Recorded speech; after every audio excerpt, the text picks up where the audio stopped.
The girl with a jar full of coinsit was one of those cloudy afternoons in Los Angeles where the sun played hide and seek behind thick clouds. The streets near the film studio were unusually quiet, and the crew had just wrapped up for lunch. Cameras were covered, makeup artists packed their brushes, and most actors went to their trailers.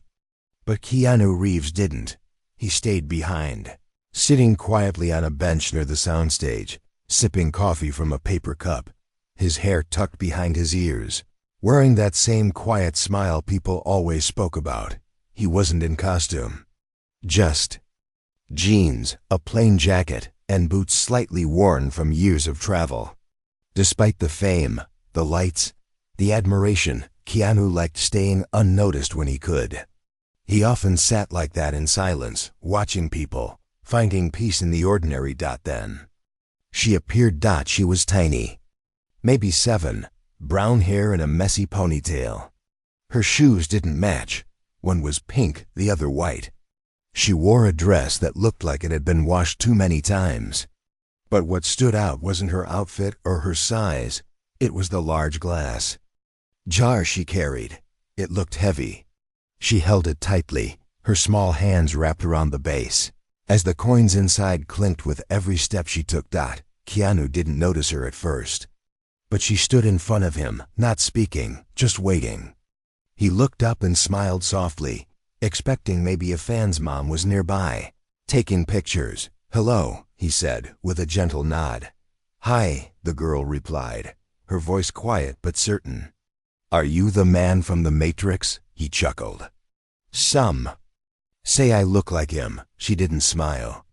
Instead, she placed the jar down on the bench beside him. The coins rattled loudly.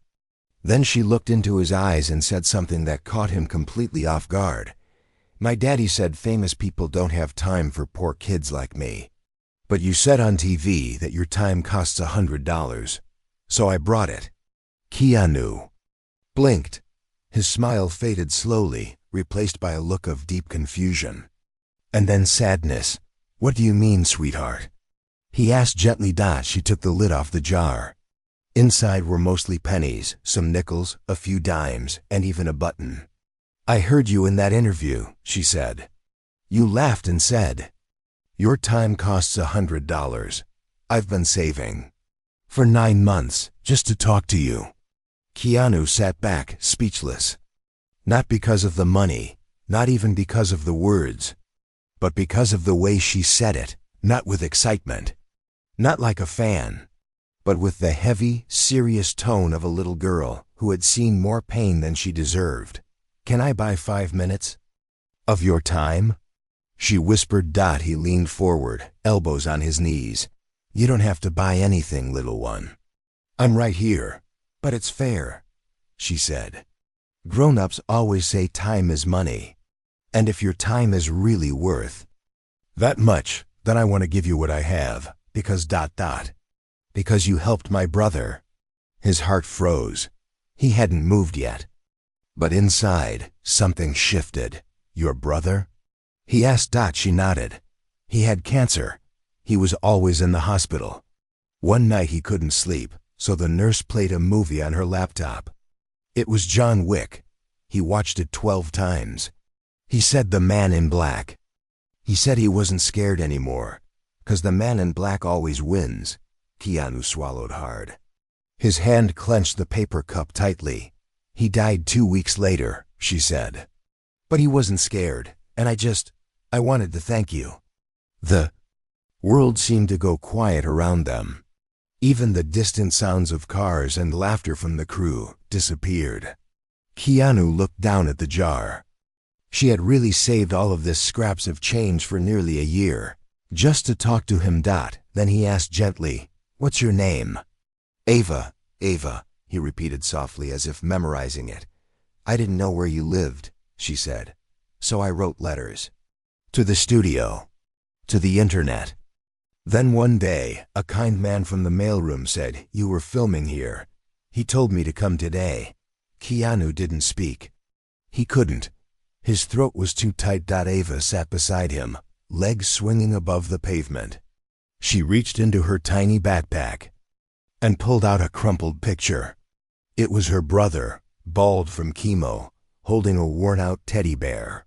Behind him, on the hospital TV, was a paused frame of Keanu's face, eyes full of fire. His name was Lucas, she said. Keanu stared at the photo. Then, without a word, he reached into his coat and took out his phone. He held it beside the photo and snapped a picture. "Can I keep this?" he asked. Ava smiled a little. "Okay, but only if you really liked him." Keanu stood up suddenly. Then, without hesitation, he picked up the jar and held it tightly. "Come with me," he said. Ava looked nervous.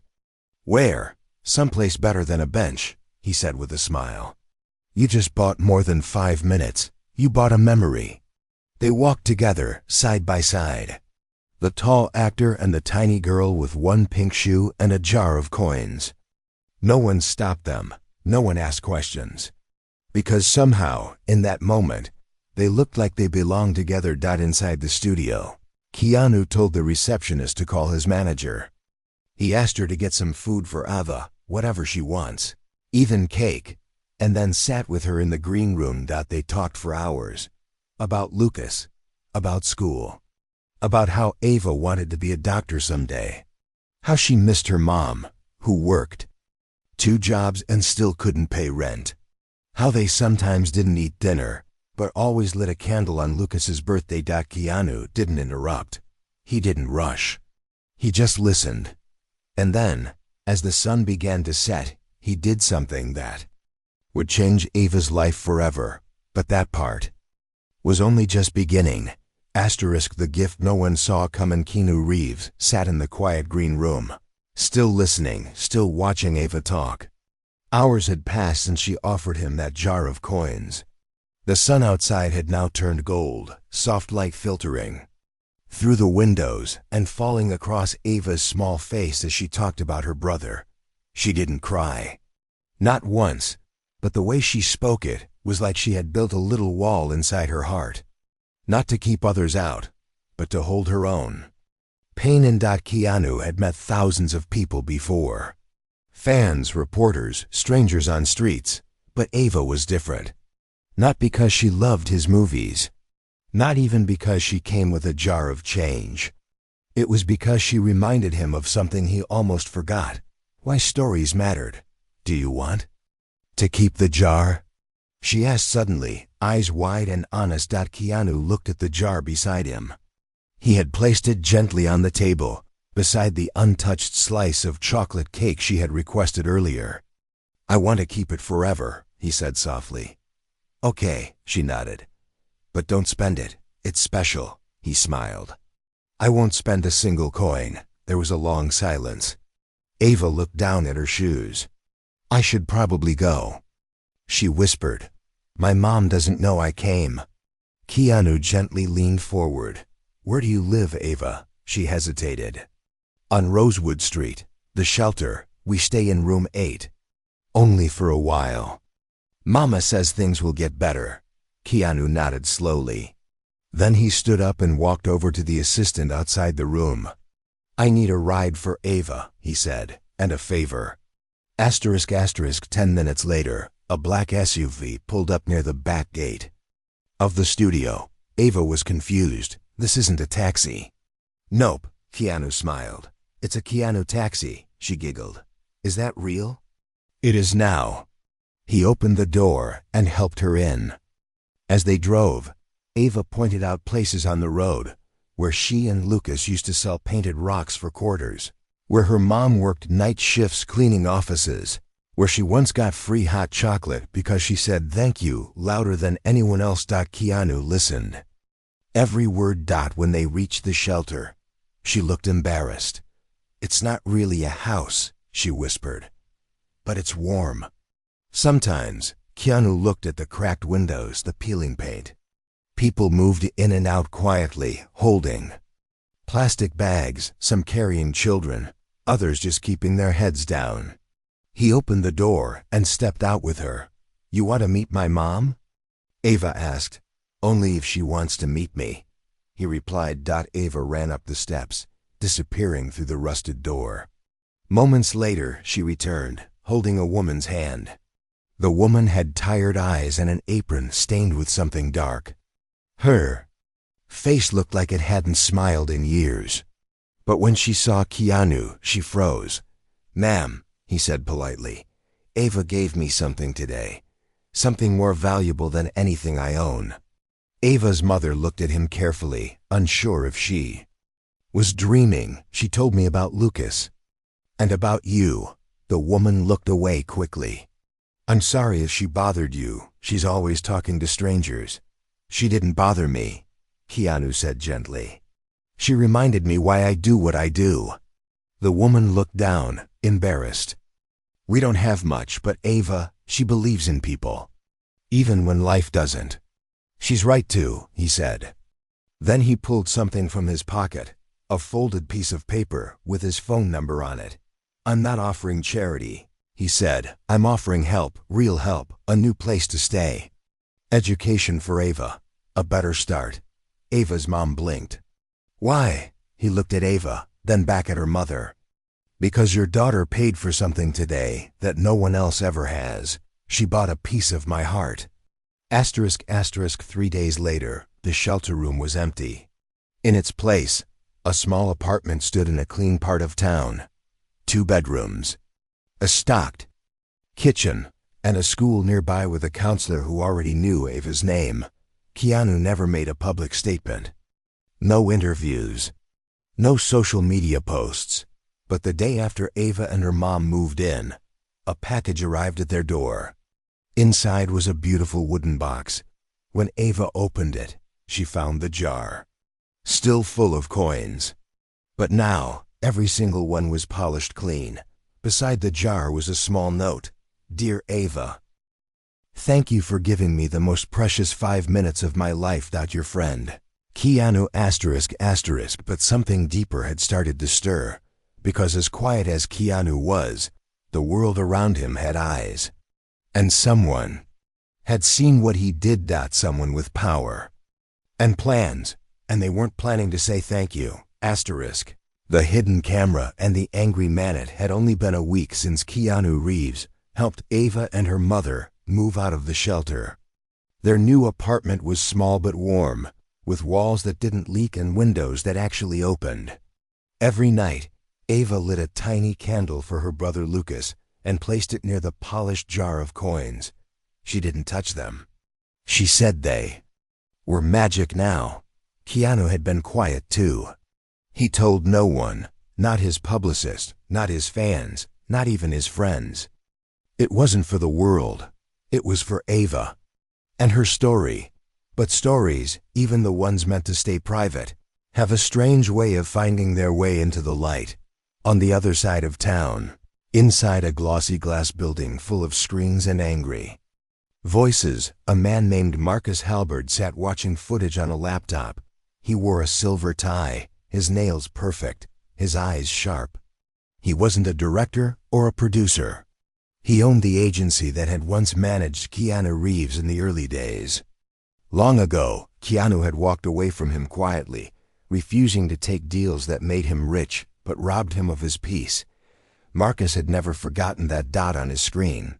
A shaky video played, Keanu sitting on the bench outside the studio, Ava standing before him, holding the jar. Someone had secretly recorded it. Not from a hidden camera, but from their phone behind a prop truck. You couldn't hear everything, but it was clear enough. The moment Ava poured out her heart. The moment Keanu's face softened. The moment they walked away together. Marcus paused the video and leaned back in his chair. A wicked smile crept onto his face. "Got you," he whispered. The next morning, Ava's mom opened the door to a man in a suit holding a microphone. "Mrs. James?" he asked. "We're with Flash 24 News. Is it true your daughter paid KeanuReeves with coins to spend time with him?" Before she could answer, 3 more people appeared behind him. One with a camera, another holding a fuzzy mic, and someone scribbling in a notepad. Ava stood behind her mom, confused. "What's happening?" "Go inside, baby," her mother said quickly, shielding her with one arm. They kept knocking, kept asking. They weren't kind. They weren't gentle. They didn't care about Lucas. They only wanted the story. By afternoon, the headline spread like wildfire. Girl pays $100 in coins to Keanu Reeves. Was it a publicity stunt? Keanu was in his kitchen, cutting apples, when his assistant ran in with her phone. "You need to see this." He looked at the headline, read it twice. His face didn't change. He placed the knife down slowly. "They think... I made this up?" He asked, barely whispering. "Your name's everywhere now," she said. "People are asking why you didn't share this sooner. They think it's fake." He rubbed his forehead. Not because he was angry, but because it hurt. Ava was 7. She had only wanted to say thank you. Now strangers were tearing her kindness apart, trying to turn her brother's memory into gossip. "This wasn't for them," Keanu said quietly. "This was for her." The next day, a shiny black SUV parked near the school where Ava had just started her classes. A man in a gray suit stepped out. It was Marcus Halberd. He didn't walk into the school. He waited by the fence when the final bell rang. Children poured out. Some laughing, some tired, some running. Ava walked out quietly, her backpack too big for her small frame. Marcus stepped forward. "Ava?" She froze. "Yes?" "I'm a friend of Mr. Reeves." She blinked. "You don't look like his friend." He smiled, but it didn't reach his eyes. "I just wanted to ask you something. Did he tell you to bring the jar, or... What was it your idea?" "It was mine," she said softly. "Why? Are you sure?" He pressed. "You didn't rehearse it with him?" "No," she said, now stepping back slightly. "Because it looked a lot like a scene from a movie," he said, his tone colder now. "And people think maybe he planned it. You know, to make himself look good." Ava felt something twist in her stomach. She clutched her backpack tighter. "He didn't do it for that." "Are you sure?" he asked again, now bending a little so their eyes met. "Because once the world thinks something, it's hard to change their minds." That evening, Keanu received a message from Marcus. A video attachment, and one line, "Come talk, or this goes live." He clicked the video. It was chopped and edited footage from the moment he met Ava. Music had been added. Dramatic cuts. It looked fake now, like a commercial. Like a setup. But worst of all, at the end, Marcus added a voiceover. Was this the most heartless publicity stunt of the year? Keanu stared at the screen, then closed the laptop. He knew what this was. A trap. If he stayed quiet, people would think it was true. If he spoke, Ava's quiet act of love would be dragged through fire. He had to make a choice, one that would cost him more than just his image. But somewhere in the shadows, someone else was watching. A woman who hadn't spoken to Keanu in years. Someone who owed him everything. And she was about to step into the light. The woman from the past. It was late evening when the call came through. Keanu sat alone in his quiet living room, the soft hum of the city outside his window. He didn't answer at first. The phone rang once, twice, then stopped. 5 minutes later it rang again. This time he answered. "Hello?" A familiar voice came through, calm but full of urgency. "It's me, Naomi." Keanu sat up. The name hit him like a whisper from a forgotten chapter. "Naomi? Yes, I saw the video. I saw what they're doing to you, and to her. I can't let this happen." Naomi Kim was once a young actress with a dream and no backup plan. Years ago, she was almost blacklisted from Hollywood after a powerful producer tried to silence her. When no one else believed her, Keanu had stood by her side, quietly, without cameras, without noise, just presence. Because sometimes, that's enough to save someone. They hadn't spoken in years. Life had taken them in different directions. But gratitude had no expiration date. "You don't have to get involved," Keanu said gently. "They'll come after you too." Let them try, Naomi replied. They've already taken enough from people like Ava. Not again. The next morning, Naomi released a video on her personal page. No makeup, no lighting, no edits. Just truth. This story about Keanu Reeves using a little girl for a publicity stunt is not only false, it's disgusting, she said straight. To the camera, I know this man. I've known him when the cameras were off, when no one was watching. He doesn't seek the spotlight. He hides from it. He didn't create this story. He lived it. And I'm here to say, leave that little girl alone. The video spread fast. People listened. Not because she was famous, but because her voice trembled with real emotion. For the first time, the tide began to shift. But Marcus Halberd wasn't done. He called a press conference. With bright lights, fancy suits, and flashing cameras. He stood behind the podium and played the edited video once again. What you're seeing, he said with fake concern, is a scene carefully designed to manipulate public emotion. This isn't about helping a little girl.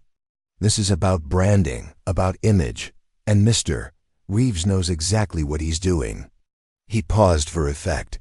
We have reason to believe this entire act was rehearsed, planned, possibly even paid for.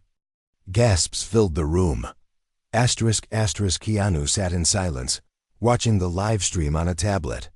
Beside him, Ava sat curled up in a blanket, her head resting on his shoulder. She didn't understand every word Marcus said, but she could feel it. The pain. Did I do something wrong? She whispered. Keanu placed a hand over hers. You did everything right, he said softly. Why are they being mean? Because sometimes, he said, truth scares people who live in lies. Ava nodded slowly. Then she asked a question that broke his heart. Should I give them the jar back? Keanu didn't answer right away. He looked out the window then. Back at her. No, he said. You keep it, forever. That night, a delivery man knocked on Marcus's office door. He handed him a small brown envelope with no return name. Inside was a USB drive.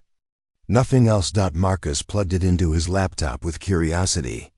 Then his face went pale, because on that drive was the raw, unedited footage. A full 15 minutes of the moment Ava met Keanu on the bench. The audio was clear. The video steady. It showed every second of their first talk, every word spoken, every tear held back, every moment of real human connection. It had been recorded by a security guard from the studio's side camera. He had saved it, and now he had leaked it. Next morning, the truth exploded across the internet. Raw video proves Keanu's moment with little girl was 100% real. Man who tried to destroy Keanu's kindness now exposed. People turned on Marcus instantly. Hashtags flooded social media. Celebrities began speaking out. Parents shared how their kids found courage in Keanu's movies. Even strangers wrote letters to Ava's school. But Keanu didn't say a word. He didn't post. He didn't smile for cameras. Instead, he walked Ava to school like always, carrying her backpack, holding her hand, waving at her through the gate until she disappeared down the hall. And when she turned around and waved back. He placed a hand over his heart. Just once. But the story wasn't over, because Marcus had one more card to play. And this one was darker than anyone expected. The photo that broke the internet after the real video went public. Everything shifted. People were no longer doubting Keanu. They were defending him. Comments poured in from every corner of the world. Journalists who once tried to twist the story began apologizing. Even a few critics said they had gotten it wrong. But Keanu didn't care about being right. All he cared about was that Ava was safe and that her innocence stayed untouched by the noise. But Marcus Halberd wasn't done. The storm of public support had only made him more bitter. He had built his career on controlling people's stories. Now a little girl with two mismatched shoes had made him look like a liar. And worse, powerless. So he went digging. And late one night, he found something buried deep in an old archive. An unpublished photo. One that had never been released. It was from 15 years ago. In it, a much younger Keanu Reeves sat at a hospital bedside. The room was dim, lit only by a single lamp. Beside him lay a tiny baby boy with tubes in his nose. And in Keanu's arms was a crying woman. The woman was Ava's mother. Marcus smiled. The next morning, headlines appeared everywhere. Was Keanu connected to Ava's family all along?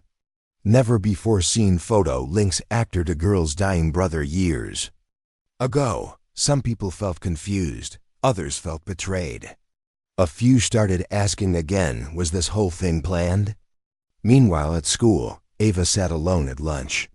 Kids who had once asked for her autograph now stared from a distance. Even her teacher looked uncomfortable. When she got home, she didn't speak.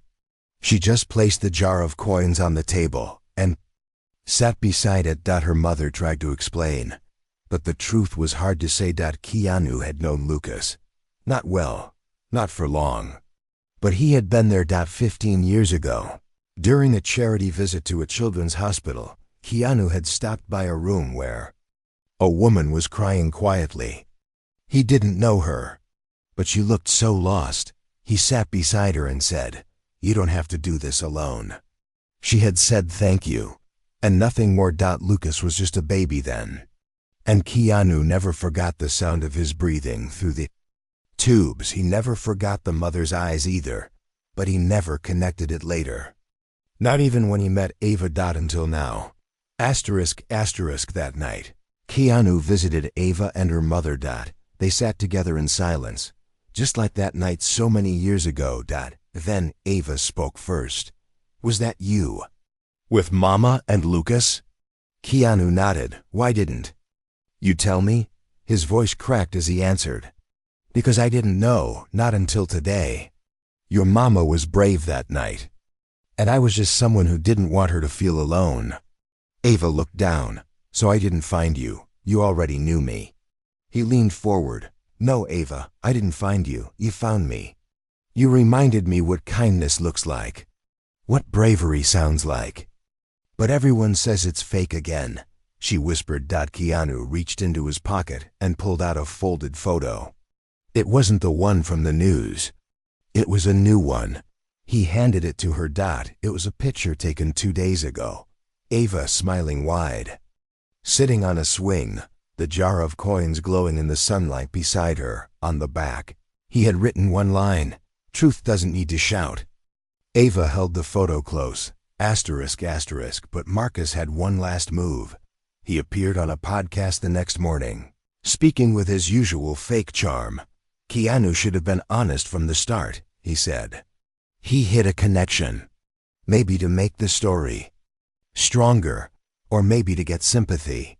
But let's not pretend this was all fate. He's an actor. He knows what he's doing." People listened. Some agreed. Others stayed quiet. But far away, in a cold hospital room, a retired nurse named Margaret watched the interview and shook her head. Then she picked up her phone. And called a number she hadn't dialed in 15 years. "Mr. Reeves?" "Yes, this is Nurse Margaret. From St. Clair's. The night Lucas James came in, I remember you." Keanu sat up straight. "You were the only visitor who stayed after the press left," she continued. "You came back the next morning. You brought a stuffed dog. I found it later in Lucas's crib." Keanu remembered now, fully. "Thank you," he said. "Don't thank me," she replied. "The world needs to know the truth. And I'm going to say it." The next day, a news story appeared, but not from Marcus. This one came from Margaret herself. Nurse speaks out. Keanu Reeves was the only one who returned. He didn't do it for cameras. He didn't do it for thanks. He did it because he cared. The internet broke again. But this time, with love. Tweets poured in. Artists painted pictures. People sent jars full of coins to hospitals with letters that read, "For the next Ava." Even news anchors cried on air. And Marcus Halberd? He disappeared. Quietly. Completely. The world moved on. Asterisk, asterisk, but the story wasn't finished because on Ava's next birthday, something happened. Something no one expected. Something that would bring every heart to tears. Asterisk. The birthday surprise that healed the world. Ava's birthday arrived quietly. She didn't want balloons. She didn't want cake. She didn't even want toys. All she asked her mom for was a candle. Just one, she said, like Lucas always had. Her mother nodded with tears in her eyes. She baked a small muffin, placed a white candle in the center, and lit it. They both sat at the table, hands held together, eyes closed. "Happy birthday, baby," her mother whispered. But outside their small apartment, something was happening. Keanu Reeves stood at the gate, holding something in his arms. Not gifts, not cameras, but a shoebox. And inside that box was a surprise that would bring joy not just to Ava, but to millions who had followed her story. He knocked gently. Ava opened the door. Her face lit up. But then, her eyes fell to the box in his arms. "What's that?"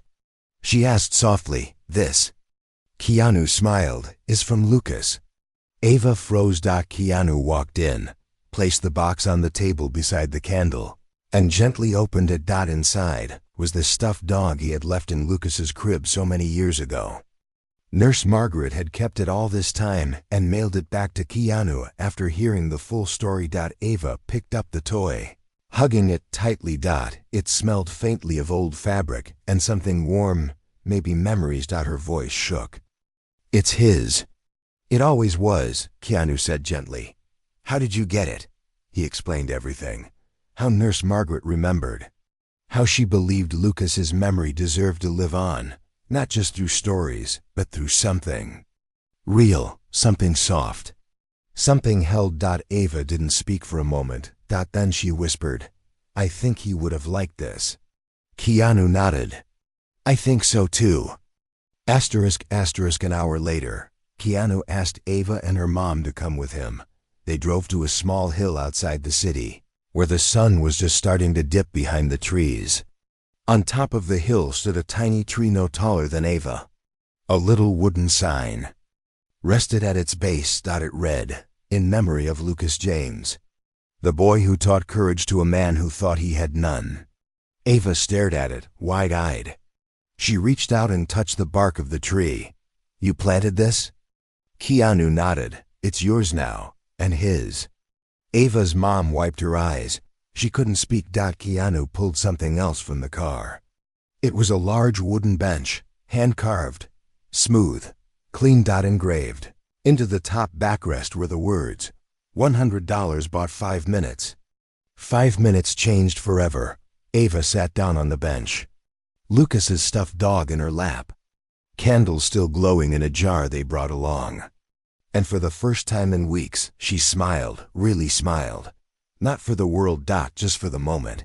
Asterisk, asterisk. The next day, without warning, the photo was everywhere. Someone passing the hill had taken a picture. It showed Keanu Reeves sitting beside Ava on the bench, both looking at the candle between them, the little tree behind them glowing under golden light. The caption read, "Sometimes the richest people in the world are the ones who give their time." It went viral in hours. But there were no interviews this time. No press releases. No HSHTAGS. Just silence. Peaceful, beautiful silence. Because some stories don't need to be told louder. They just need to be remembered. Asterisk, asterisk. Years later, that bench still sits on the hill. Children climb on it. Mothers sit and rest. Some leave flowers. Some leave coins. But one thing never changes. Etched into the wood, always visible, always true, $100 bought 5 minutes. 5 minutes changed. Forever. Asterisk, asterisk. And Ava? She grew up. Became a pediatric doctor. Every year on her birthday, she visits the bench. lights a single candle, and places Lucas's stuffed dog on the wood for a few minutes. Then she whispers, "Thank you." Not just to her brother, not just to the wind, but to the man who showed her that 5 minutes, 5 small, quiet minutes can change the entire course of a life.